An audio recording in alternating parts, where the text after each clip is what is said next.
მიხეილ სააკაშვილი ქართველი ხალხისადმი მიმართვაში, რომელსაც Facebook-ის ოფიციალურ გვერდზე ავრცელებს, კიდევ ერთხელ უბრუნდება არჩევნების თემას და არჩევნების შემდგომ შექმნილ სიტუაციას აფასებს.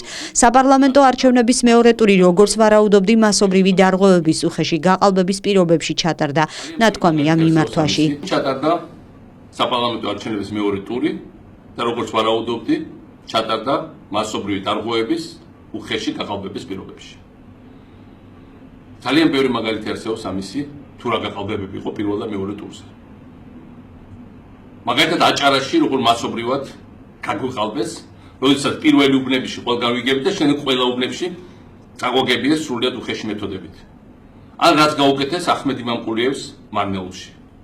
ან თუნდაც რაც გაუკეთეს სანდრას, რომელსაც ყველა დათვლით 60%-ზე მეტი მიიღო ზუგდიდის რაიონში და ბარიერი არ გადაალახიეს. რაც მოხდა თუნდაც გუშინ დიდუბეში, როდესაც 12-დან 5 საათამდე მოვიდა სამჯერ მეტი ხალხი ვიდრე 12 საათამდე. ასეთი რამე არ ახსოვს არჩევნების ისტორიაში, ყოველთვის 12-მდე და 5-ის მერე მოდის ძირითადი მასა ხალხის. მსგავსი თავხედი გაყალბებები არც დასიზმრებია შევარნაძის მთავრობას. ეს გააკეთა ივანიშვილმა. ივანიშვილმა საქართველოში გააუქმა ამ ეგრეთ წოდებული არჩევნებით საერთოდ არჩევნების ინსტიტუტი. 2012 წელს მე გადავეცი ხელისუფლება მშვიდობიანად. არა იმიტომ, რომ ძლიერები არ ვიყავით, არა იმიტომ, რომ არ შეგვეძლო სიტუაციის დაჭერა, არამედ იმიტომ, რომ პატივისცემ ჩემ ხალხს და ასეთი იყო ქართული ხალხის ნება. იგივეს გაკეთება მოუხდება ივანიშვილს, ვინაიდან ასეთი იქნება ქართული ხალხის ნება. ახლა ხშირად ამბობენ, რომ აი უცხოელებმა რატო არ ამოიღეს მეტად ხმა. ჩვენს მაგერად ხმას არავინ არ ამოიღებს. 2003 წელს იყო ბევრი უცხოელი, რომელიც მომიწოდებდა, რომ მეღიარებინა გაყალბებული არჩევნების შედეგები. ყველა მხრიდან მივლინდნენ, მაგრამ მტკიცეუარი მიიღეს და მას შემდეგ რაც ხალხი დამობილიზირდა, მათ უმეტესობამ ასევე შეიცვალა აზრი და დაგვიჭრა მხარი. აქ ჩვენ იმაზე კი უნდა ვიმსჯელოთ, თუ როგორ წავაგეთ არჩევნები. უნდა ვიმსჯელოთ იმაზე, თუ როგორ დაუშვით, რომ ივანიშვილმა გააუქმა არჩევნების ინსტიტუტი საქართველოში. 2003 წელს ჩვენ ვიყავით ბევრად უფრო მეტად მომზადებულები, იმიტომ რომ ვიცოდით, რომ ეს მოხდებოდა და წინასწარ ქონდა მთელი ინფრასტრუქტურა შექმნილი. სამწუხაროდ, ახლა ყველანი ვერ მომზადეთ სათანადოდ.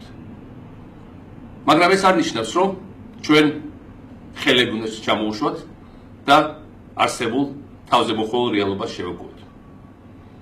პირიქით, ჩვენ როგორც არასდროს გვჭირდება გადაჯგუფება, რეორგანიზება და ყოველდღიურ ბრძოლაში ჩართვა. მე არ შევეგუებ და არ ვაღიარებ ამ უკანონობის და გაყალბების შედეგს. ეს ვამბობ სრული პატივისცემით ივანიშვილის პარტიის ხარდაჭერების მიმართ. მე პატივისცემ თქვენ არჩევას, მაგრამ თქვენმა უმეტესობამ ხო კარგად იცის, რომ ამ არჩევნებზე იყო მასობრივი გაყალბებები და манипуляციები. თქვენც ხომ კარგად იცით, რომ ის ციფრები, რომელიც დაიხატა, არ შეესაბამება სიმართლეს სინამდვილეს. ამიტომ საქართველოს შემდგომი განვითარებისთვის, დემოკრატიის შემდგომი წინსვლისთვის ყველა ერთად უნდა ვიმუშაოთ, რომ საქართველოს ისე დაუბრუნოთ დემოკრატიული, ევროპული განვითარების გზაზე. ჩვენ ყველა ერთად უნდა მივახციოთ, რაც შეიძლება სწრაფად პატიოსანი არჩევნების ჩატარებას და პატიოსნად მოვიყვანოთ ნორმალური მთავრობა საქართველოში. ამისთვის ჩვენ გვჭირდება ყოველდღიური ბრძოლა და მეც ამ ბრძოლისთვის ვარ მზად. მე ვარ ძალიან დიდ საქმეებში ჩართული უზარმაზარ ქვეყანაში უკრაინაში.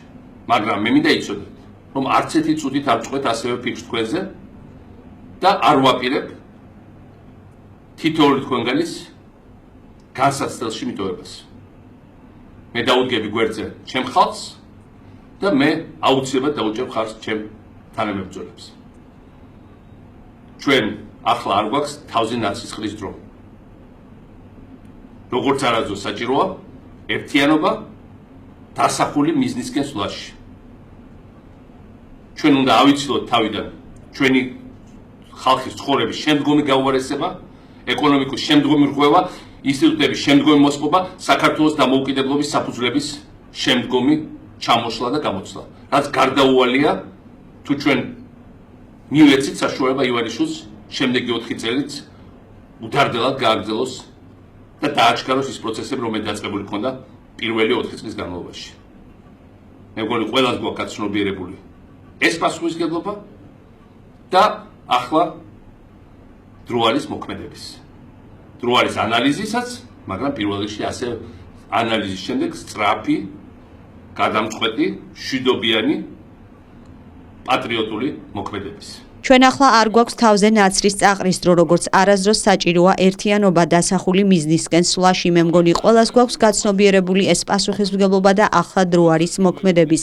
ამ სიტყვებით ასრულებს მიმართვას სააკაშვილი და ქართველებს ერთიანობისკენ მოუწოდებს.